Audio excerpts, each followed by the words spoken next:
Добар ден и од мене започува на новото издание на емисијата 0+ месеци на телевизија Телма. Повеќето трудници имаат една желба, породувањето и бременоста да пројдат во најдобар ред, бидејќи веруваат дека предизвиците и потешкотиите на родителството се решаваат со леснотија во од. Но доењето, присопликувањето и успивањето, особено по 2 или 3 непроспиени ноќи, па и денови, навистина не се лесна задача. Денеска ќе зборуваме за тоа како со леснотија да го спиете вашето бебе, како да ја преспие цела ноќ. Претпоставувам дека тема што ќе ги заинтригира сите родители, па и баби и дедовци. Добар ден за Сања Ѓорѓева, единствениот балкански сертифициран тренер за спиење кај деца од 4 месеци до 6 години од доктор Goodnight. Добре ни дојдовте. Добре ве најдов. Ви благодарам на поканата и поздрав до сите гледачи. Сите знаат дека бебето полесно заспива доколку светлото е пригушено, дека треба да биде тивко во просторијата, дека не треба детето да се стимулира во периодот пред спиењето за полесно да заспие, доколку е новороденче, прво да цица, па да ждригне и потоа да се успие, но не е се така едноставно како што изгледа и како што звучи. Родителите се соочуваат со големи предизвици, па еве да почнеме од тука, дали успивањето е една вештина која што се совладува, може ли тоа да се совлада, да се научи? Успивањето е вештина која што се учи. Значи, за да се успиеш сам себе, тоа е вештина која што треба да се научи. Родителите не го знаат тој фактор и многу често очекуваат бебето или да порасне за да почне да ги преспива ноќите, или да се смени нешто, или да престане цицање и така натаму со цел да ја преспие ноќта. Меѓутоа не е се така едноставно и така лесно. Сепак на некои деца им е потребна наша помош како родители да им помогнеме да научат да се успиваат сами за да преспијат ноќта. Затоа што доколку детето заспало нишкајќи го или цицајќи или во кола, на било кој друг начин, но не заспало само, во текот на ноќта кога ќе се разбуди тоа дете го очекува истиот третман и го очекува да се најде на истиот начин на кој што заспал. Меѓутоа тоа се наоѓа само во креветче, одеднаш во средина во која што не се нашло на самиот почеток на заспивањето. И многу често тоа е причината зошто не можат да продолжат да заспиваат сами. Меѓутоа, доколку знае само да се успие, доколку го научиме само да се успива, кога ќе се разбуди во текот на ноќта, кога ќе се најде во местото каде што заспало, едноставно може после да се продолжи. Во позната средина. Да. Тоа значи дека не препорачувате бебето да се успива во автомобил. Сите имаме барем една пријателка која што во еден момент на немоќ, на исцрпеност, одлучува со својот партнер да вози безцелно низ улиците за бебето да одспие неколку часа, или пак има уште еден пример со звукот фен, со звукот првосмукалка, така наречена бела бучава. На интернет има со часови таков снимен материјал и родителите им пуштаат на бебињата за да може да спијат, но еве ви велите дека тоа баш и не е добар начин бебето да се научи да заспива. Не е добар начин затоа што не е начин кој што трае, кој што одеднаш бебето ќе го надмине и ќе продолжи да се заспива само во креветче. Ние како родители во тие ноќи каде што детево не спие, не знаеме како да го спиеме, пробуваме се што е можно и пробуваме секаков начин и го наоѓаме начинот кој што функционира кај нашето дете. Кај некој е возење во автомобил, кај некој цицање, кај некој нишкање со сати во рацете, се со цел за да заспие детето. Најдобро, идеално би било кога родителите би ги научиле бебињето уште од најмала возраст да се успиваат сами. Сега, значи, првите 4 месеци од животот на детето се доста специфични, поради тоа што првите 4 месеци многу е битно родителите да реагираат на плачењето на детето, да не го оставаат да плаче со часови. Овде во овие 4 месеци се создава цврстата врска помеѓу родителите и детето и не се препорачува тренинг, не се препорачува никаква програма во првите 4 месеци. Затоа што во овие месеци испиењето се развива на фази. Детето не се раѓа со развиен систем на спиење. Спиењето се развива на одредени фази. Битно е како родител да ги знаеме тие фази, кога почнува да се развива спиењето, за да знаеме како да реагираме на детето и кога му доаѓа природниот момент да заспива само и да научи, да биде способно да научи да заспива само. Првите 4 месеци исто би препорачала на родителите да не прават некои да не мислат на тоа дека ќе му направат лоши навики на детето, дека ако го држат во раце дека детето се размазило или ќе го научат во раце. Не можете да размазите мало бебе, дури до 9 месеци воопшто не може да размазите бебе. Има некои бебиња кои што се малце поплачливи, кои што сакаат да бидат цело време во рацете на родителите, меѓутоа на тој начин ја осеќаат сигурноста од мајката или имаат некаква болка или нешто ги мачи. Значи има некоја причина поради која што плаче бебето. Не плаче затоа што е размазено или затоа што е научено во раце. Така, има некои кои што веруваат дека, како што споменавте, бебето треба да се остави да се исплаче, таа техника не рекуваат cry-out, да се исплаче убаво бебето и кога нема никој да го земе во раце, бебето ќе научи дека едноставно никој не доаѓа по него кога има плач и едноставно само од себе ќе научи да ја преспива ноќта. Значи, тоа не се препорачува ни после 4-тиот месец или? Не можам да кажам дека не се препорачува, меѓутоа е малце побрутална техника и побрутална метода. Значи ние имаме постојат различни методи како да се научи бебето да спие. Една од тие е cry out, со тоа што е малце побрутална и родителите не можат да издржат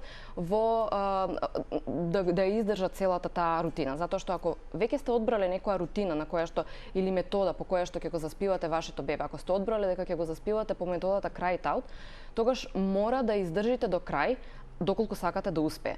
Затоа што ако бебето плаче, не знам, 15 минути и после 15 минути вие не можете да издржите, влегувате и го зимате и го заспивате на начинот на кој што претходно заспало, вие само го тренирате да плаче. Затоа што 15 минути плачело и бебево си вика, аха, значи следниот пат ќе плачам 15 минути, ќе дојде мама, ќе ме земе и ќе му успее.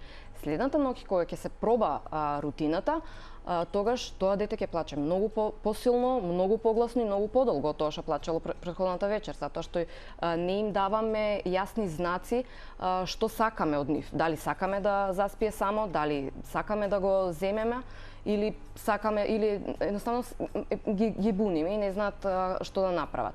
Така што тоа е рутина единствено за родители кои што можат да ја издржат до крај. Ретко кој може да. Ретко кој може, многу ретко. Да го слуша детето како плаче, понекогаш и со часови. Да. Кога родителите може да очекуваат дека може да воспостават рутина на спиење кај нивното дете? Дали некогаш е претерано доколку сакат после втората, третата недела да воспостават некаков ред? Да, тоа е и најчест проблем во првите, во првите 4 месеци се нереалните очекувања на родителите. Најголеми варијации, најголема разлика во должината на спиење и во целото спиење има во првите 4 месеци. Значи, овде не можеме да воспоставиме никаков ред, затоа тоа е една од причините поради која што не се препорачува никаков тренинг, затоа што дури и деца кои што спиеле одлично во првите 4 месеци, на 4-тиот месец и на 6-тиот се случуваат огромни скокови во развој, каде што почнуваат да се развиваат одеднаш децата и поради тие скокови во развој може да се промени целосно спиењето. Може детето кое што спиело претходно идеално, одеднаш од 4-тиот месец или од 6-тиот месец да престане да спие. Така што рутина, како рутина вечерна пред спиењето, може да се почне од самото раѓање, меѓутоа во рутина се подразбира секој ден во исто време детето да се легнува во кревет, секој ден во исто време да се почне бањање или масажа или музика. Значи рутината треба да се состои од 2-3 работи кои што ќе бидат исти секој ден, да не биде премногу долга, да не биде премногу кратка, значи измеѓу 15 минути и пола саат да трае таа една рутина. Со тоа му помагаме на детето да се смири самото од целиот денот кој што го поминал, да се подсмири и да го предвиди следниот чекор. Затоа што бебињата обожаваат и многу сакаат кога можат да го предвидат следниот чекор.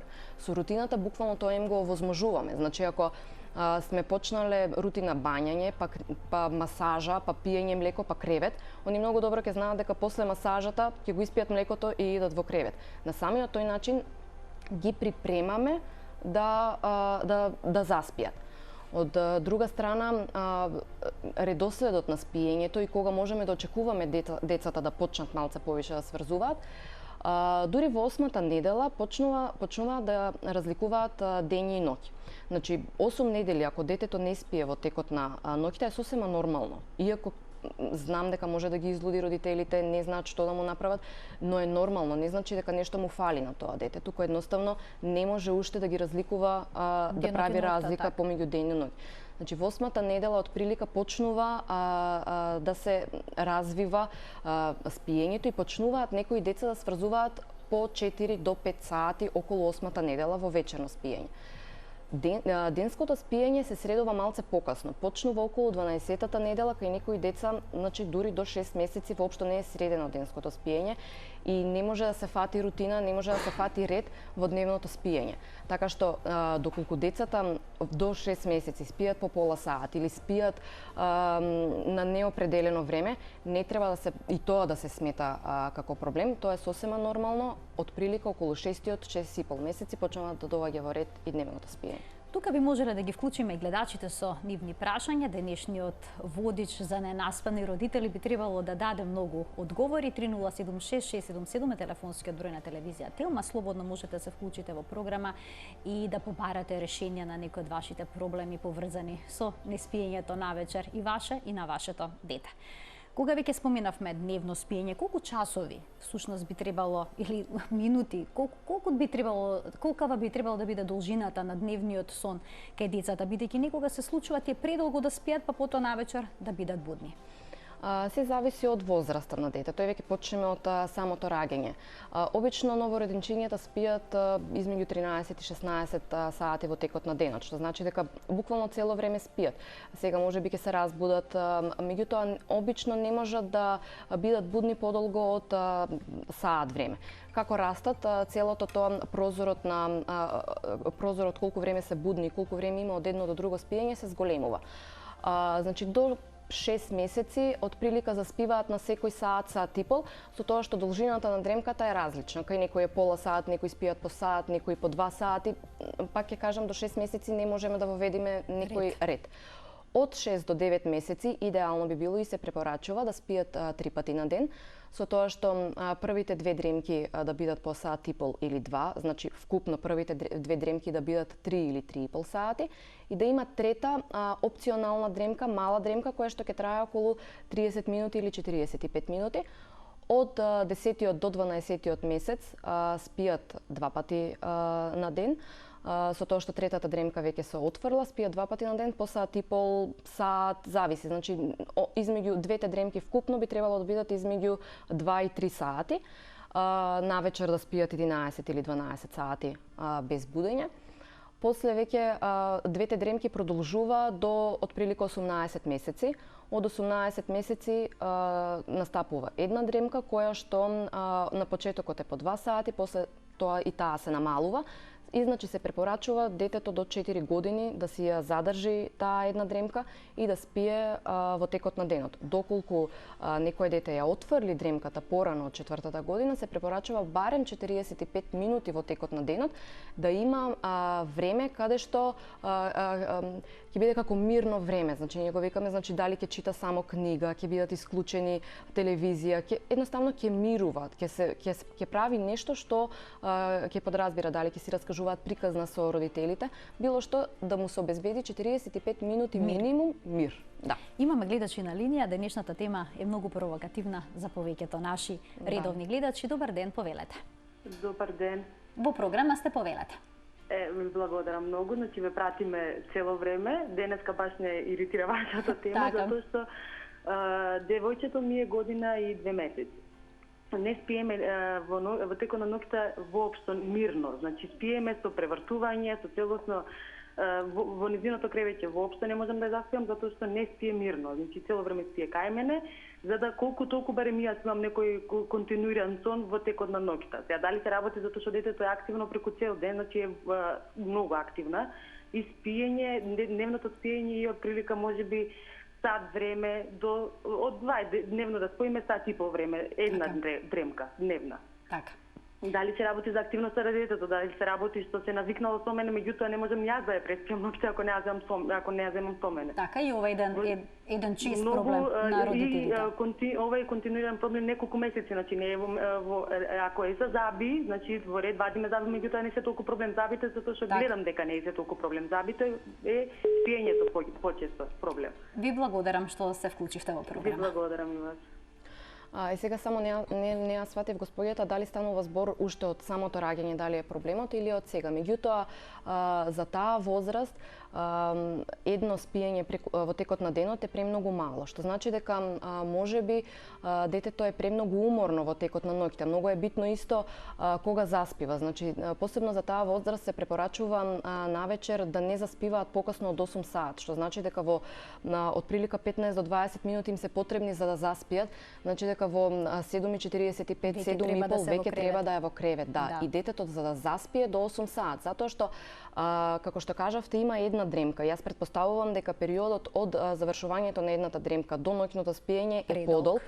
И тука може детето да стане премногу уморно. Значи, кога децата се премногу уморни, започнува да се лачи хормон кортизол, кој што го зголемува нивото на шеќер и стануваат премногу активни или премногу темпераментни, и на вас како родители ви изгледа дека дете во нему се спие, нема шанса да заспие до 11 сат, нема шанса да заспие до 10 сат, затоа што си игра, премногу е весело, растрчано на сите страни. Меѓутоа може да се однесува така токму поради тоа што не легнало на време. Значи, дека е премногу уморно. Да, дека е премногу уморно, почнало да се лачи шеќер, едноставно се зголемува нивото на шеќер и имаме дете кое што е премногу уморно, не може да заспие, а кога ќе заспие, се буди многу почесто, се буди со плачење и може да стане многу рано сабајле. Затоа внимавајте, не знам кога станува сабајле. Некогаш е подобро да ги разбудите децата, отколку да им дозволите да спијат до 10. Значи пробајте да не спие подолго од 8 сат сабајле, направете и една рутина во текот на денот во која што ќе има 2 дремки и доколку заспива покасно, поместете и го времето порано. Мора да внимавате и на кој начин заспива, дали заспива со нишкање, дали заспива со цицање, можеби ќе треба да ја научите да заспива сама во кревет, така што пробајте дел од овие работи да ги примените, јас верувам дека ќе дојде до подобрување. Имаме уште 20 гледачи на линија, да ги вклучиме со прашања. Добар ден. Добар ден. Повелете. Најпрво поздрав до вас и вашата емисија. Благодарам. До вашата гостинка. Вака сега, јас имам, значи, 4,5 месечно бебе. Спиењето не му е нешто многу јака страна. Денското спиење го практикува да спие околу получас. И тоа се случува отприлика, значи да му е цел ден да спие така, получас. А навечер, значи, си легнува некаде околу 9-10 часа. Така. Сега, не знам дали тоа бебето ми е некак многу хиперактивно и уморно да е, значи тоа не сака да спие. Така, во текот на целиот ден само половина час спие или дремките му траат по половина час? Само половина час? Получас, да. Така. Ви благодарам што се вклучивте во програма. Тука веќе има веројатно мал проблем со спиењето детето, така? Да, дефинитивно има проблем со спиењето, со тоа што само пола час спиење во текот на денот е премалку. Не знам, јас сега пак морам да кажам, за јас да можам да им помогнам родителите, мора детето да биде медицински целосно здраво, да напредува како што треба, за да можам да кажам дека тогаш станува збор за некоја навика или треба да се промени навиката. Пола час спиење и такако малку.